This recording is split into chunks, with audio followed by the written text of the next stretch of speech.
The tell-spears struck the city's outer defenses with the force of a seaquake. Like attenuated torpedoes, they brushed aside parrying attempts by mercenaries and men-at-arms alike. Their great speed enabled them to not only run down, but also pierce completely through the boneless bodies of vulnerable men-at-arms. Slaying a mercenary occasionally gave them pause when they encountered part of a skeleton. Such attacks forced the deadly creations to have to back up and work their way free of the clinging corpses they created.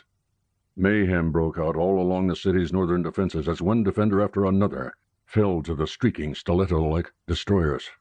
Killing them proved nearly impossible.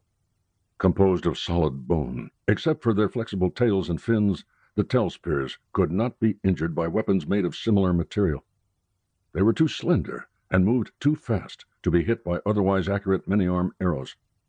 Unlike the chunkier, slow-moving spraylackers on whose behalf they fought, stones cast in their direction or dropped from above were easily dodged. The tell-spears were agile, fast, and lethal. At great risk to themselves, a number of mercenaries and men-at-arms managed to grab hold of solitary tell-spears.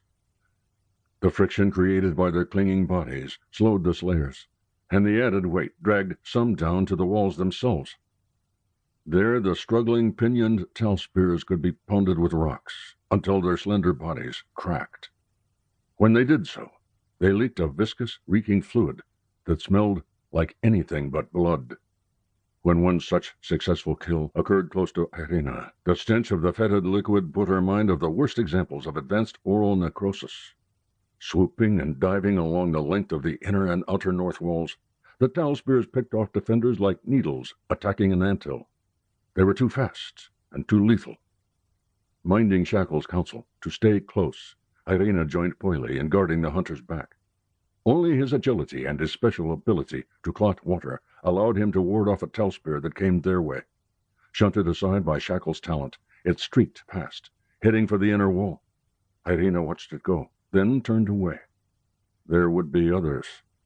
A shout from a familiar voice made her turn. "Glint!" Whirling, she saw the familiar streamlined shape of the glowing cuttlefish heading tail first toward her. Her heart lifted as she saw that Oshenerth was with him, and the shaman was not alone.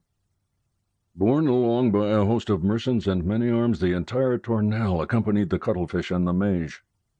A hopeful Irina recognized each ancient ammonite, every wizened orthocera. Clearly Glint and Oshenerth had convinced the legendary overlords of Benthesalia that the situation was sufficiently dire to demand their personal attention. They would not have left the safety of the palace otherwise. What could they do, she asked herself. Not only were they incredibly old, they were feeble and slow. Like the spraylackers, their bodies were designed for bottom living. The most active of them could barely elevate into the water column and then swim but fitfully. How could they possibly counter the lightning-fast attacks of the spraylackers' malevolent latest weapon? She asked the question of Oshenerth as soon as he rejoined her and her companions. Unhappily, the shaman's response was less than encouraging. "I wish I knew, Irina Changeling." The octopod's eyes were focused on a flat area on the top of the inner coral wall where, one by one, the Tornell were being gently placed by their solicitous attendants. "But this I do know. Watch, observe, and pay attention, for I am convinced what we are about to see is some of the true wet magic of the ancients. But even the most efficacious magic takes time to make ready, and the stronger the sortilege, the more time is required for proper preparation." Becoming aware of the cluster of caucusing Tornell, half a dozen tell-spears changed course and streaked toward them.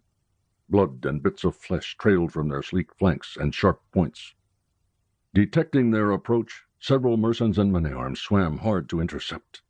Those who managed to do so found themselves mercilessly skewered, knocked aside, or simply avoided, as the finned spears homed in on their chosen targets. Looking on from a distance, a wide-eyed Irina caught her breath. As they took note of the incoming attack, one by one the Tornell's attendants scattered.